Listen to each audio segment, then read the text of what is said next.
Let's do this, baby. I can't tell if we started when he pointed at us or if we're still going. That feels like we were a little late. Hey, what's up, everybody? Welcome to the Pregame Show. Let's go. Presented by Bet365. Never ordinary. Saturday night at the DNVR bar. The only thing better is Friday night at the DNVR bar. I don't know if we'll top it, but you know what? We're going to try. Bro, we're not going to be at the DNVR bar. Well, we'll be here late. We're here now. We're going to ball, baby. We it are is the takeover Today event. is definitely going to top it. Takeover means we're with our friends. With the homies at Ball Arena watching the Nugs take on the Bulls. By the way, Bulls fans always here, man. The Chicago bastards are always here. So it's a good game to take back our arena. I hate what I've become. I've met too many people from Chicago. I like them all. Chicago's chill, but they should convert. I'm telling you, assimilation is important within a city. You know, you need to assimilate to the sports teams. They don't ever do that. They don't ever do that. They should. We're going to make them, though. We're going to make them. Actually, the Nuggets are going to make them by just being so dope that why would you ever go against the Nuggets, man? Why would you ever do that? Why would you make an ass out of you and me and not assimilate? That's so close. Guys, today we are going to take on the daunting task of comparing one Nikola Jokic to one Michael Jeffrey Jordan. The comparisons might surprise you. You might be surprised. Stay tuned. We're also, man, the Nuggets are having a good season. Been a lot of fun. But equally or almost equally as fun, our enemies are struggling. Oh, man. Let's revel in their struggles. Love to see it. This is like a psychological tell if it's sweeter to drink of your own cup or to knock your neighbors over. It's so tough, man. It's so tough to know. And then, of course, later in the show, I don't know if we could be yesterday's show, Dev made us some money yesterday. Bro. The bar is very high for Dev tonight in the bet segment.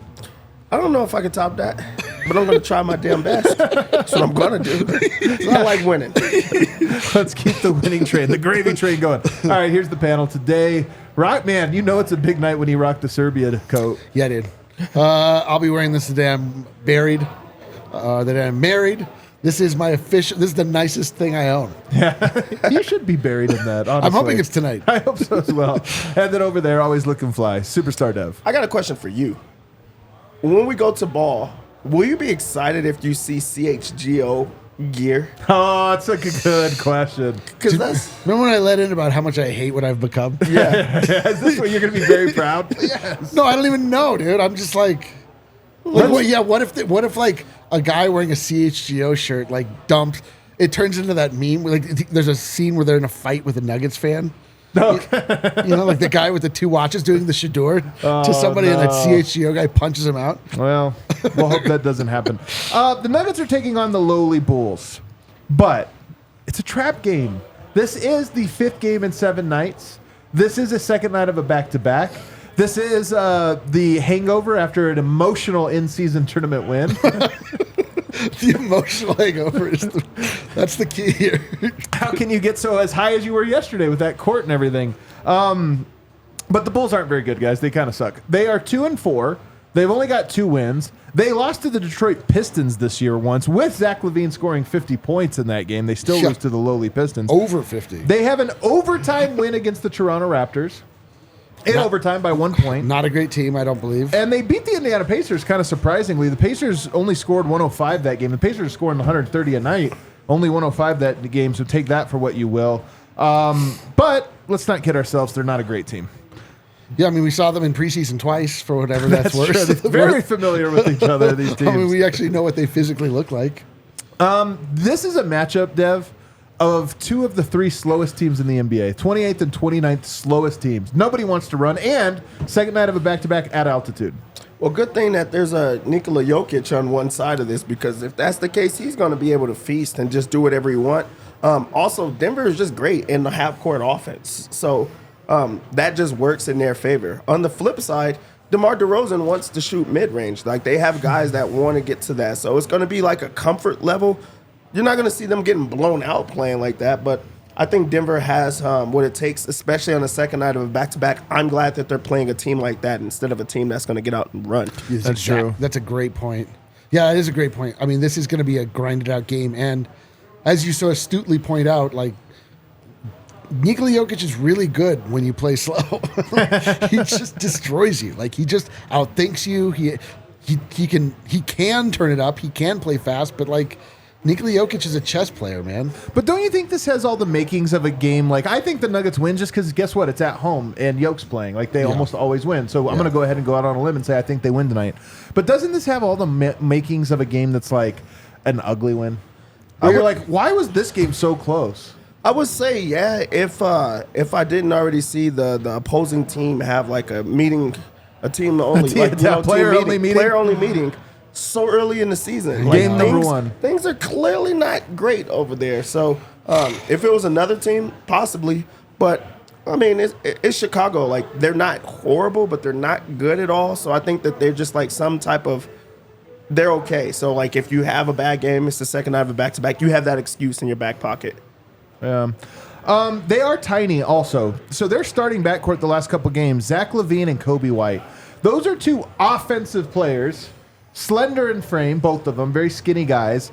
Offensive players, not necessarily defensive ones. And by the way, I've always this is going to sound like slander because he can score a lot of points. I've always thought Zach LaVine is the worst version of what he should be. And some of this is the injury and having to come back from it. But some of it, I think, is honestly, most of it is that he was in the Timberwolves team for when they were at their lowest. Yep. And then he went to the Bulls. Yep. I just feel like he's one of those guys that unfortunately never got to grow as a player. So now, of course, he's the guy that scores 50 in a 16-point loss to the Pistons. Yeah, you want to talk about, just to revisit the lessons learned potentially last night about like what could become of a player like Michael Porter Jr. if left to go in the wrong direction. Like, Zach LaVine is supremely talented. He's a guy that I definitely coveted for the Nuggets for years. He was a name that was like kind of linked to the Nuggets for a long time, like trading Jamal that was like a conversation back in the day. Seems ludicrous at this point, but I think you're right. Like, he is now clearly, if not the one, like the 1A to DeMar DeRozan on that team, and it's not paying dividends, even though he's so good. Yeah. I almost wonder, Dev, if he's like, what would have happened to Aaron Gordon if he would have stuck in Orlando for like 3 more years? He would be Zach LaVine. Like, that's really what it is. It's all about potential. You can say like they potentially were good and things like that. Same thing happened with like Kyrie Irving when he was with the Cavs like that first time, like putting up crazy good numbers. Yeah, but he also went to the Celtics. But that's when it got better, is when he left and things like he got into a better situation. LaVine has not yet left and got into a better situation. So some people get into those type of things, and then there's people like LaVine who are just stuck where they are. Good player, wrong place, wrong time. You're right. It does sound negative because I think he's. I still like him a lot. But I think you're right. I think he's a good player. There's not about that. It just sounds like we're saying that he sucks or something. But like, there is a better role for him in this league where he's maybe not shining as brightly, but he's more successful because he. If he was on the Lakers or something like that, people would say, man, he'd be special. so hyped he's up. Incredible. I mean, they say that about D'Angelo Russell, right? Like, think about that. Reeves. Yeah, you know what I mean? Reeves, Like if he was to put up like 45 or something like that, think about what the conversation would be around him. Yeah, insane. But at the same time, like, this is what I mean. Is Aaron Gordon more talented than he was in Orlando? A little bit, just based on the years and this or that. But it's not about the talent. That's what I'm saying. It was about he started to learn the game. And I just feel like with Zach LaVine, that's the part that I just feel like. I mean, he had 51 points, 0 assists. That's only happened a few times. Again, not his role, but that's the stuff I'm getting at. We can't linger on it too long. Let's suffice it to say, not a great defensive backcourt, and Murray tonight. Oh, by the way, Murray's playing. Everybody's probable at the time of recording. We record these ones on takeovers a little bit early. Probable to play tonight. And if I were him, I would play too. Yeah. You're looking around going like, oh, wait a second. I got a chance to really go off? Dude, and plus, like, when times are sweet, man, you got to eat. You got the Nuggets are rolling right now. Like, when vibes are high, man, you got to grab that surfboard and be part of it. I'm with it. They do have Javon Carter and Alex Caruso off the bench, 2 phenomenal defenders. So we'll see how much they go to their bench early to try to combat Jamal Murray. But at least for starting out, I would look for Jamal Murray to start hot. I hope that he plays. Again, as you say, we're recording this early. Probably you don't know what that means, but man, I would be so hyped if Jamal Murray plays. But if he doesn't, though, I'm also hyped because I really want to see Jokic, Peyton, and Christian Brown minutes. I'm like all about that trio. Dude, this is the golden era where you get to want your best starter to sit so you can get a delicious look at something that's like a new shiny toy. We are so smug without meaning to be. I love it. Our old friend Torrey Craig also playing for them, starting for them, along with DeMar DeRozan. Those are their forwards. And then, of course, Vucevic is center. Guys, that lineup should not be able to guard anything. And it's tiny. Yeah. That's tiny. Aaron Gordon being guarded by Torrey Craig? Yeah. That's going to be tough. Are you kidding me? They're tiny. They shouldn't be able to guard anything. They shouldn't be able to score much. This has the makings for an ass whipping. Oh, my God. But the Nuggets are tired, man. The second night of a back-to-back. I'm telling you, it is a real thing. And then off the bench is a funny one because, I mentioned Alex Caruso, Javon Carter. They kind of mirror the Nuggets' bench. Dogs. Just go hard. Like, can you score in the half court? No. But you know what? We're going to guard. You're going to have a hard time scoring. Alex Caruso often compared to Christian Brown. It is hilarious. So you get that thing going. And then Patrick Williams, Andre Drummond are huge. Yeah. So Zeke Najee's not. We saw that in the preseason. Zeke struggled. I'm telling you, we're going to get DeAndre Jordan minutes tonight. Everyone bet the over on DeAndre Jordan everything. Do you think we get DeAndre tonight? A little bit. Oh, we're getting him. I You don't think they try Zeke and just say, let's see? Yeah, I think they're going to give it a try. I just don't think that Drummond is a part of their team right now. Like, you're going to still go with your guys. And also, second night of a back-to-back, slow pace. They're going to keep it close, so it's still going to be Vooch. All right. This game's interesting to me, but it also does have blowout potential. So, Nuggets, give us a fun one tonight, man. I want to see the young guys feast. We were laughing, though, just to say, like, the fact that those two benches are similar in that they're both, as you said, like, I can't score, but you can't either. Like, it's going to be 0 point score. No one's going to score. They're just going to lock each other down. They should just, like, put each other in headlocks at the middle, at center court for, like, 10, 20 minutes. Let's move on to our headline story now here in segment 2, and that is Jokic and Jordan. Now, if you guys recall the prophecy, do you remember the prophecy and what it was? Not exactly. Clue me in, and me and the rest of the viewers. No, the prophecy, which I've been bringing up, was when Jokic didn't play in the Olympics or in the World Cup or what it was announced that he wasn't going to play. I think he wins a championship this last year. He did that, so one down already. At the exact same age as Michael Jordan. Michael Jordan won his first NBA championship at the age of 27. So far, so good. Then Jordan went on at age 28 to win his second championship back-to-back. Okay. 28. Jokic, TBD. I'm listening. Then that summer, Michael Jordan went on to join the Dream Team and win his first ever Olympic gold, or actually it was his second gold medal, but first, with the Dream Team. And then went on to get the three-peat the year after that. And I looked at this and I said, Jokic is, in my opinion, we've been on this early. Everybody says we're crazy every step of the way. We have one more, there's only one more level to unlock. Yeah, it's a big one. You know what I mean? It's a big one. It's a big one. But it is, can Jokic be the GOAT? Yeah, it's in the literal term. In the literal sense of the term. Not in the, I'm making a TikTok and I'm going to use the word GOAT Everybody term. says Jordan, at that, nobody ate when Jordan was on the clock, and it's true. That's why he's the GOAT. Jokic has a chance here to have a similar arc and maybe repeat that. What's incredible is to just think about how far we've come. Because if you would have said this 5 years ago, they would have been like, you guys are drunk, you guys are crazy. What are you guys talking about? We called it the brightest timeline. Do you want to know the wildest thing about it? We were talking about that. We were saying that. And now that we're discussing it now, it's just like, is it clickbait? No, it's not clickbait because there really is an opportunity. There's work to be done, but it's on the table. And you can only say that for three people at any given 10-year period. You can only say that for about three people that's even on the table. And then also you look at the rest of the league and talking about guys that are eating or guys that are doing it.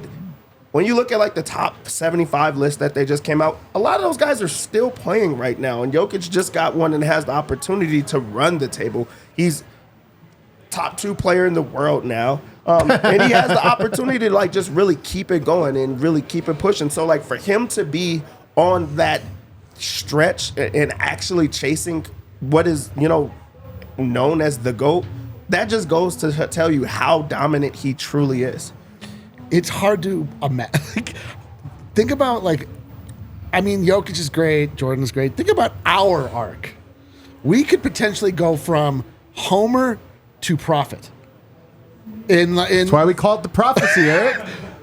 Dev, That's why I called it the prophecy. I'm just saying, like, think about that. Like, everyone's like, you guys are such homers for Jokic. Why do you Did we blah, blah, already blah? have the biggest dub ever just on being right about Jokic? I Being know. able to win one title. But the idea that, like, not only were we right, but we were, like, trying to warn you. Yeah. You had the warnings and you wouldn't listen. You thought we were crazy. No, it is jarring. It is just to hear that sentence, like, Jokic could be better than Michael Jordan, seems insane.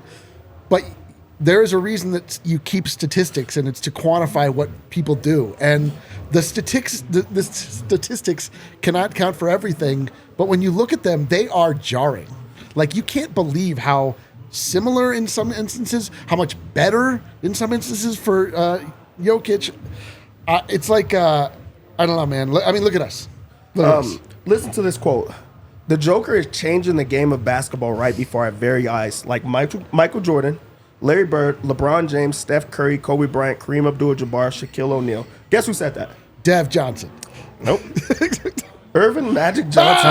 You know when he said it? After Jokic won the Irvin Magic Johnson Western Conference Player of the Year, like when they won to the Finals award. Bro. So, like, that's a guy that's seen it all, and he got to really see Michael Jordan, and he's saying he's on the likes of these guys. My favorite part about this, because you're talking about numbers, and like it's like, come on, guys. He just averaged for the playoffs, okay? The entirety of the playoffs. He just averaged 30 points, 14 rebounds, 10 assists, while Triple-double. shooting 55 from the field, 46% from the three-point line. The guy dominated. They lost 4 games in the entire run. Went up against a bunch of Hall of Fame all-time players, and he put up a 30-point monster triple-double on Michael Jordan level efficiency. Like, I know that you can't compare the eras because, you know, there are more triple-doubles now, and the game's a little different. There's more triple-doubles now because Jokic is in the league. But you know what there isn't? 30 point per game?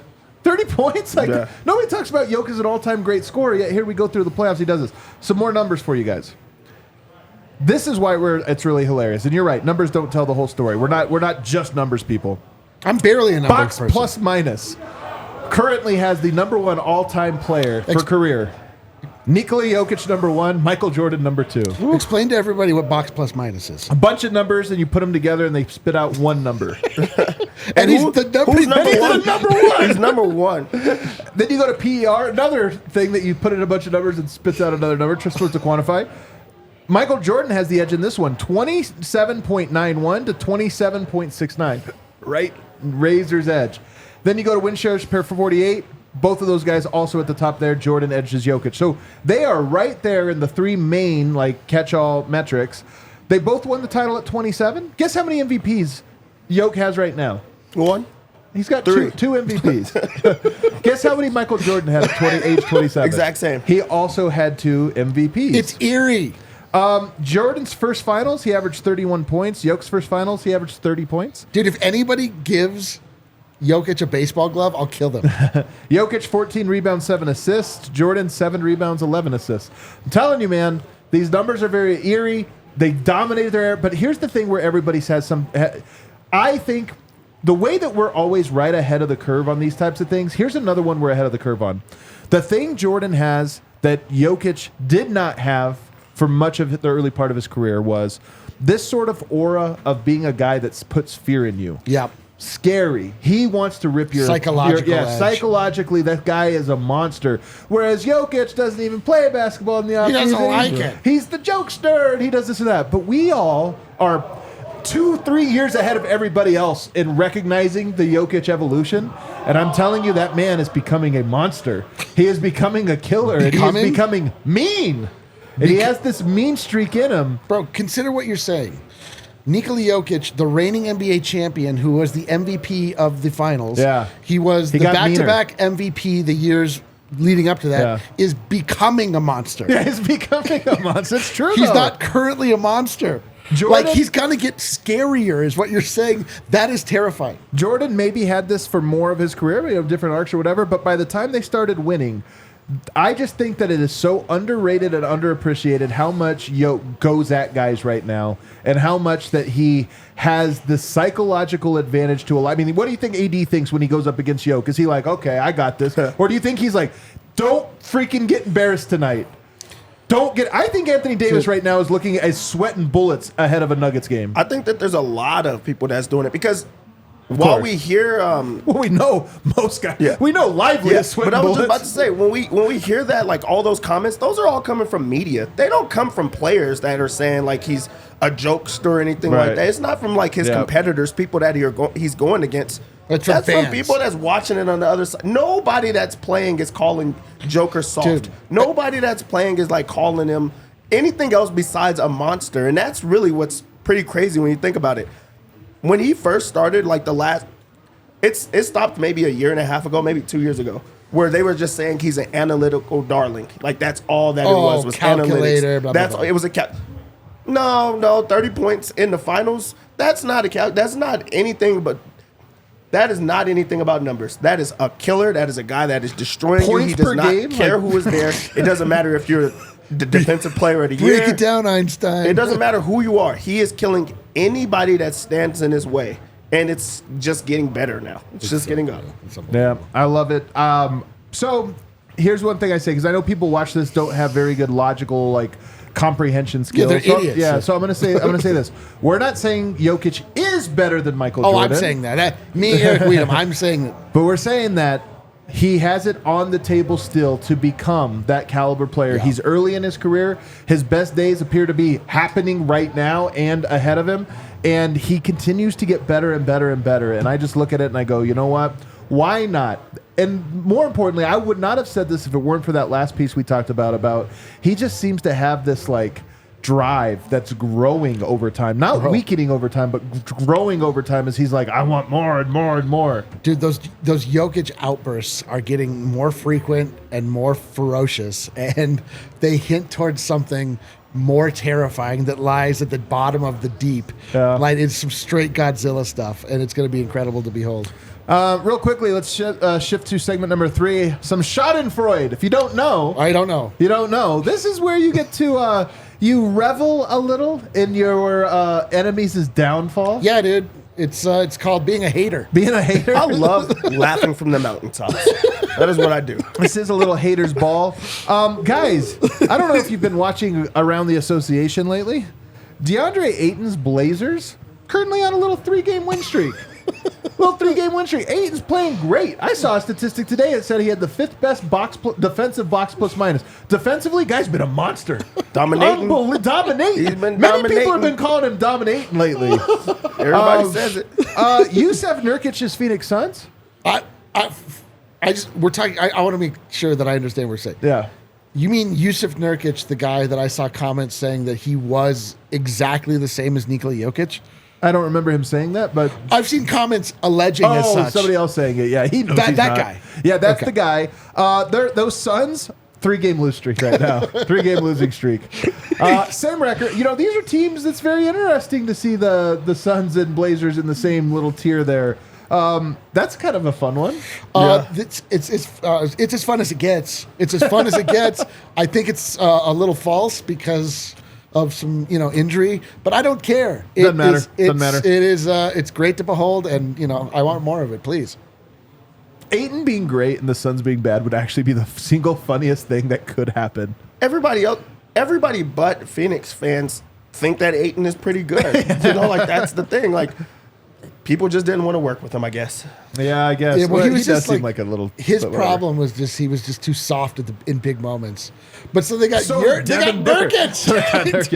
Guys, 76ers doing just fine without Harden. This one's more of a mixed bag, but it is funny that Harden's like, I want out, and the 76ers are kind of like, our team's kind of good without you, actually. Dude, this is the craziest thing ever. That Harden. Well. Generally speaking, when you have a player who is not a system player, he is the system. They uproot their system and have to reboot their system. Yeah. You don't foresee immediately that a guy that was his understudy is way better suited to run in that offense. And he actually, believe it or not, is not the guy he thinks he is, James Harden. I never saw that coming. Yeah. I got another one for you, Dev. The Milwaukee Bucks. Get rid of Drew Holiday, the defensive point guard, because they need to go offense and bring in offense. They need offense. You go and get Damian Lillard, who, by the way, very loyal, but also trade beef specifically to Miami. He's whatever. I'm loyal, but come on. What happens? They went from 15th in offense all the way up to 12th so far, early returns. Wow. Pretty big bump. But they've gone from the 4th best defense to the 4th worst defense. They have gotten horrible on the defensive end. And then you fire Budenholzer, who was the scapegoat, despite winning a championship there. Scapegoat out there. Hire Adrian Griffin, Giannis's hand-picked guy. Yep. Things not looking good. Terry Stotts quits before the season even begins. The Bucks might... I hate to say it, but the Bucks might be one of these super teams that force their hand and turns out they don't know what they're doing. I know something's crazy because I'm starting to turn on them. I used to love the Bucks. They were my second team like that I was rooting for. If it's not the Nuggets, then I want it to be the Bucks. Now I'm just like, burn it down. Yeah. Burn it down. Like, the defense is getting worse.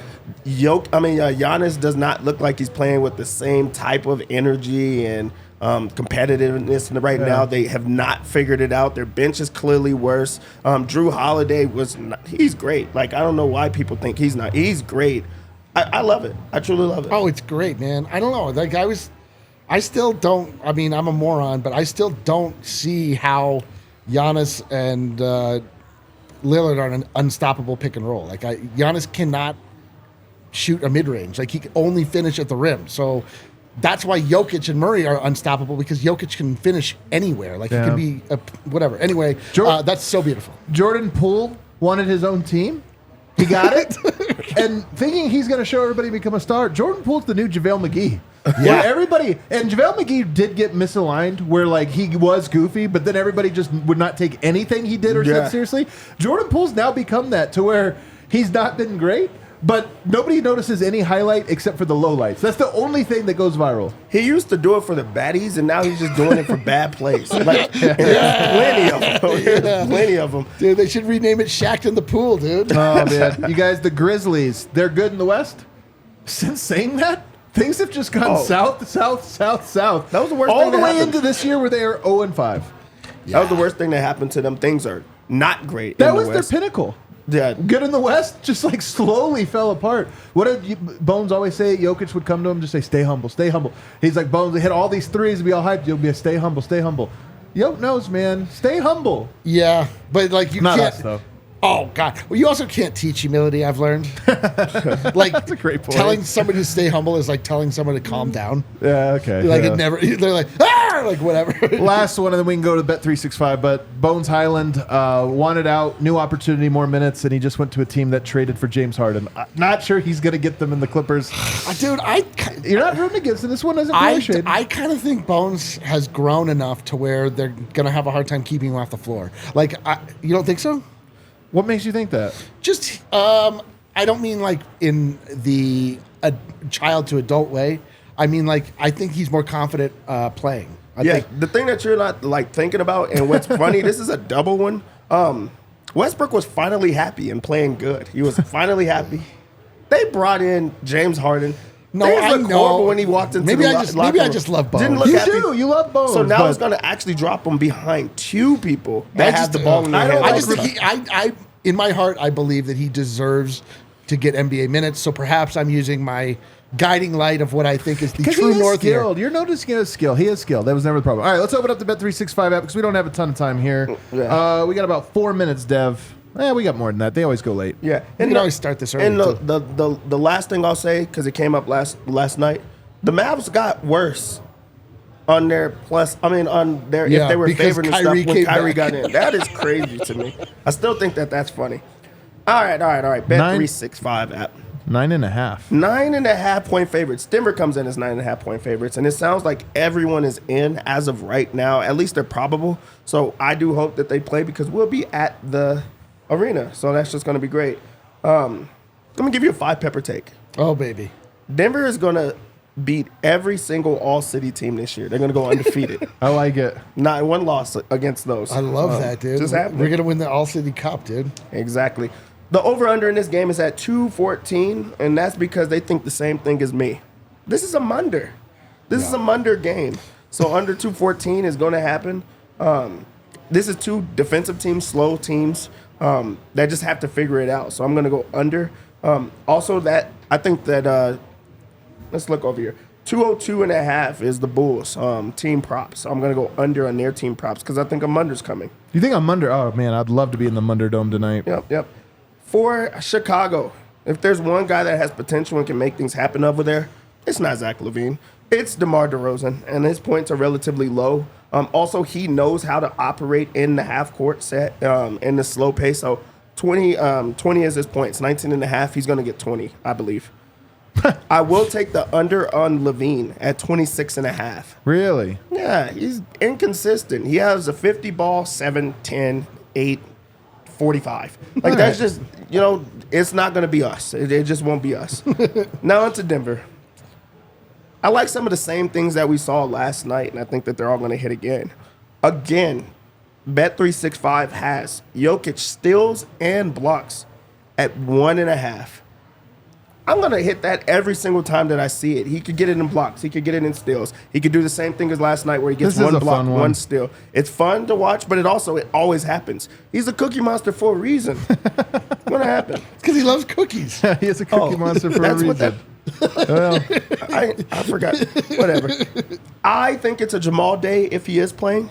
So I'm going to – and we haven't seen him have a huge scoring night. We have seen him assist. And set the table. So guess what he's going to do? What we're going to do? We're going to combine both. We're going to do the points plus assists. It's at 27.5. He could get that in points himself. We know that he has these big numbers. These big games at times. So I think that it's going to happen. If we're going to get into a parlay, we're going to put Jamal at 2 3-pointers. So you just add that in because that's going to hit. One that we haven't gotten in like 2 games. Michael Porter Jr. over 6.5 rebounds. I like that today. I think that Jokic is might going be a lot of rebounds. He's going to do a whole bunch of boxing out. little There's going to be guys, somebody man. else that has to get there. 6.5. We know he could get it in 1 quarter. My lock. Oh, boy. One that I truly love. Oh, boy. Here it comes. We talked about it. They're small. They're very small. Oh, God. We What got that means triple-double? is I love the activity that I seen last night from Aaron Gordon. I think that this is another one. He plays hard no matter what. He's going to use his size. I think he'll be able to score easily in this one and grab boards. But he's been coasting. I don't think that he's wore out or tired, and I think he'll like this back-to-back. I think today is the day that they go through him. 21.5 points, rebounds, and assists for Aaron Gordon. It's going to hit. I would say something, but you won like 200 bets last night, so shut up. So why don't you just sit there? Do we have any fun ones that we want to kind of go to tonight? Is there like a fun... P-SWAT blocks, dude. I'm telling you, that's my new delicious candy to bet on every game. They don't have it up right now. What? They might have it later. So if they have it by the time you guys are watching, All right, then fine. that MPJ threes. I mean, come on. You want to do Michael Porter Jr.? I was thinking about, do they have Christian Brown points and rebounds? I feel like he might play a lot tonight just because, back to back. So you may give him, man, they don't have his numbers up here either. We've been hitting that we're every single time. We're a little early. If that was here, we would be getting it. We've been getting it every time. I love it. Yeah, so I don't know if we're going to get it. All right, that does it for today. Too early to be making too many reckless bets. Guys, we're going to go down and party with the homies. Then we're going to hop on the party bus, go down and watch the game. Then we're going to hop back over here afterwards. Can't wait for it. Hit the like button on the way out. We'll see you guys in the post game. Let's go.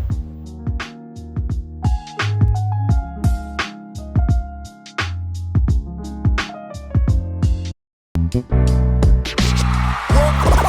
all silly like the mayor.